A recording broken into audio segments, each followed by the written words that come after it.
اگر تو آپ اپنے دماغ کو روشن کرنا چاہتے ہیں اور روحانیت کی دنیا میں اگر آپ پرواز کرنا چاہتے ہیں تو یہ تحریر بہت غور سے سنیے گا، اور خاص طور پہ وہ لوگ جو نبی کریم صلی اللہ علیہ وسلم کی امتی ہیں۔ علامہ اقبال سے کسی نے پوچھا کہ آپ ساری زندگی نہ تو کسی مدرسے میں گئے،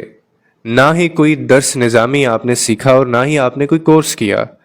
پھر آپ کے پاس اتنا علم کیسے آیا، لوگ آپ کی اتنی عزت کیسے کرتے ہیں؟ جس پہ علامہ اقبال نے آگے سے جواب دیا کہ میں نے نہ تو کوئی کورسز کیے ہیں اور نہ ہی میں بہت بڑا عالم فاضل ہوں، لیکن لوگ میری جتنی عزت کرتے ہیں اور لوگ جتنا مجھے مانتے ہیں اس کی ایک بہت بڑی وجہ ہے۔ میں وہ وجہ آج تمہیں بتاتا ہوں۔ اور جب وہ وجہ ان سے پوچھی گئی تو کہنے لگے کہ یہ جو دنیا والے مجھے عزت دیتے ہیں اور میرا جو کلام ہے وہ اتنا اثر انداز ہے ان کے اوپر، اور میرے قلب و روح کے اندر یہ جو تازگی ہے، یہ سب نبی پاک صلی اللہ علیہ وسلم کی محبت اور ان کے عشق کی بدولت ہے۔ اور یہ تبھی ممکن ہوا جب میں نے رسول اللہ صلی اللہ علیہ وسلم کے اوپر درود پاک کثرت سے پڑھنا شروع کیا اور درود پاک بھیجنا شروع کیا۔ پھر وہ مزید کہنے لگے کہ میں بالکل عام سا انسان تھا، میرے کلام بھی بالکل عام تھے اور میں عام لوگوں کی طرح پڑھتا تھا، لیکن جب سے میں نے نبی پاک کے اوپر درود پاک بھیجنا شروع کیا، پڑھنا شروع کیا، اور میں نے اس کی تعداد کو محفوظ کرنا شروع کر دیا، 1 لاکھ سے 2 لاکھ اور 2 لاکھ سے پھر یہ لاکھوں میں چلا گیا، اور اس کے بعد جب میں نے اپنی زندگی کے اندر کروڑوں بار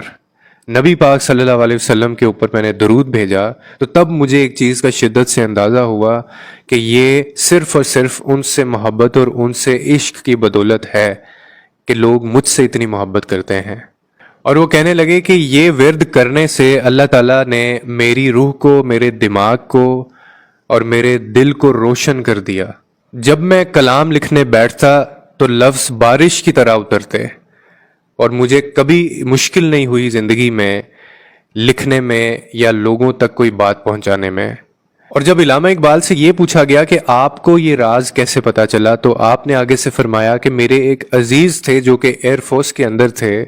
اور وہ بہت بڑے عاشق رسول تھے، ان سے میری ایک دن ملاقات ہوئی اور ان سے میں نے جب یہ پوچھا تو انہوں نے اس بات کا تذکرہ کیا کہ میری زندگی کے اندر ایک بہت بڑی مصیبت تھی اور ان کو کوئی سمجھ نہیں آ رہی تھی کہ ان کی یہ مصیبت کیسے ختم ہوگی۔ پھر جب انہوں نے درود پاک کثرت سے پڑھنا شروع کیا اور باقاعدہ گن کے جب انہوں نے گن کے یعنی 1 لاکھ دفعہ انہوں نے درود پاک نبی کریم صلی اللہ علیہ وسلم کے اوپر بھیجا، تو وہ کہنے لگے کہ میری جو عجیب سی ایک پریشانی تھی، عجیب سی زندگی تھی، وہ کب سکون اور خوشی میں بدلی مجھے آج تک سمجھ نہیں آیا۔ سمجھ آیا تو صرف یہ آیا کہ یہ سب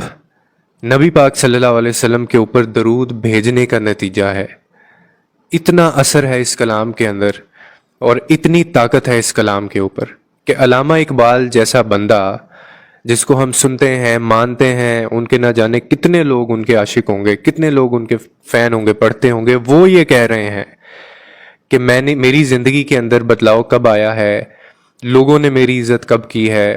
اللہ نے لوگوں کے دلوں میں میری عزت یا جگہ کب بنائی، جب میں نے نبی پاک صلی اللہ علیہ وسلم کے اوپر درود پاک بھیجنا شروع کیا، اور یہ گن گن کے بھیجنا شروع کیا، میں تعداد ان کی جو ہے وہ بڑھاتا گیا اور بعد میں اس کو اپنے پاس محفوظ کرتا گیا، 1 لاکھ سے 2 لاکھ، 2 لاکھ سے 3 لاکھ، اور جب یہ کروڑوں میں ہو گئی تو تب وہ کہنے لگے کہ میری زندگی میں میرا دل اللہ نے روشن کیا، میرا دماغ اللہ نے روشن کیا، اور اسی طرح سے میری جو روح تھی اس نے وہ روشن کی۔ یہ تھا ان کی روحانیت کی جو دنیا تھی، روحانیت کا جو سفر تھا، وہ اس طرح سے شروع ہوا۔ تو دوستو اسی طرح اپنی زندگی کے اندر ایک ٹارگٹ سیٹ کر لیں کہ باقاعدہ آپ کو اس زندگی میں 1 کروڑ درود نبی پاک صلی اللہ علیہ وسلم کے اوپر بھیجنے ہیں، اور یہ میں نہیں کہہ رہا ہوں، یہ علامہ اقبال کہہ رہے ہیں، یہ ان کے عزیز کہہ رہے ہیں جنہوں نے اپنی زندگی میں بہت بڑا چینج اسی وجہ سے دیکھا۔ آپ یہ دیکھیں گے، میں دعوے سے یہ کہہ سکتا ہوں کہ جیسے ہی آپ یہ کام شروع کریں گے اپنی زندگی میں کرنا، آپ حیران رہ جائیں گے کہ آپ کے اوپر ایسے ایسے انکشافات ہوں گے، آپ کا دل، دماغ اور آپ کا ذہن جو ہے، آپ کی اپنی ذات کے وہ دریچے کھلیں گے کہ آپ حیران رہ جائیں گے، کیونکہ اس دنیا کے اوپر اس سے خوبصورت کلام کوئی ہو نہیں سکتا۔ اور یہ بھی نہیں ہو سکتا کہ آپ نے نبی پاک صلی اللہ علیہ وسلم کے اوپر درود بھیجا ہو یا اس کا ورد کیا ہو آپ نے، اور آپ کی پریشانی ختم نہ ہو یا بے چینی ختم نہ ہو۔ امید کرتا ہوں اس ویڈیو سے آپ کو کوئی نہ کوئی انڈرسٹینڈنگ ملی ہوگی۔ لوگوں کے لیے آسانیاں پیدا کریں، رب آپ کے لیے آسانیاں پیدا کرے گا۔